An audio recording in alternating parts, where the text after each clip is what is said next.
অনুরোধ করা হলো। পাশাপাশি বরিশালের ৫ আসনের নাসরিন আপাকে আমরা সংসদ সদস্য হিসেবে চাই। এই বলে আমার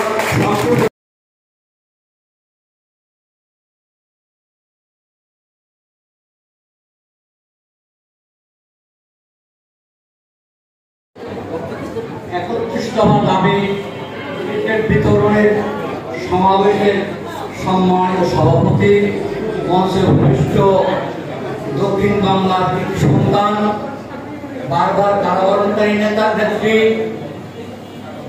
জীবনের অনেকটা সময় উনি কারাবরণ করছেন, কারণ নাসরিন, মঞ্চে উপবিষ্ট ছাত্র দলের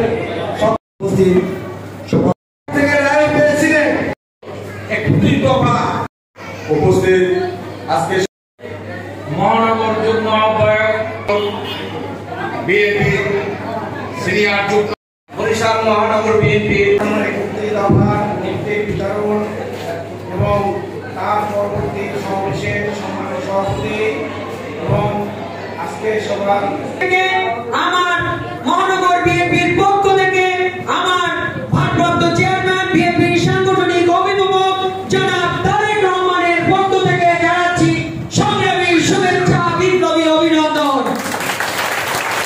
প্রিয় নেতৃবৃন্দ, আপনারা জানেন আমাদের ভারপ্রাপ্ত চেয়ারম্যান রাষ্ট্র গঠনের ৩১ ধারার যে লিফলেট আজকে আমরা বিতরণ করেছি, সেই লিফলেটের ভিতর কি আছে আপনারা তো সবাই এখন মোটামুটি জানেন, তাই না?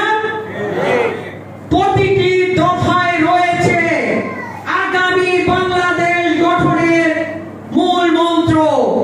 এখানে রয়েছে এই যে আমার সামনে বসে আছেন মহিলারা, মহিলাদের জন্য রয়েছে ফ্যামিলি কার্ড, মহিলাদের জন্য বৃদ্ধা ভাতা, বৃদ্ধ ভাতা, প্রসূতি ভাতা, সব ধরনের ভাতা রয়েছে মহিলাদের জন্য, এবং মহিলাদের ক্ষমতায়নের জন্য এই ৩১ দফার মধ্যে রয়েছে। তাই আগামী দিনে আপনারা মহিলারা আমাদের ধানের শীষের কিন্তু বেশিরভাগ ভোটার পুরুষের চেয়ে মহিলা ভোট কিন্তু বেশি।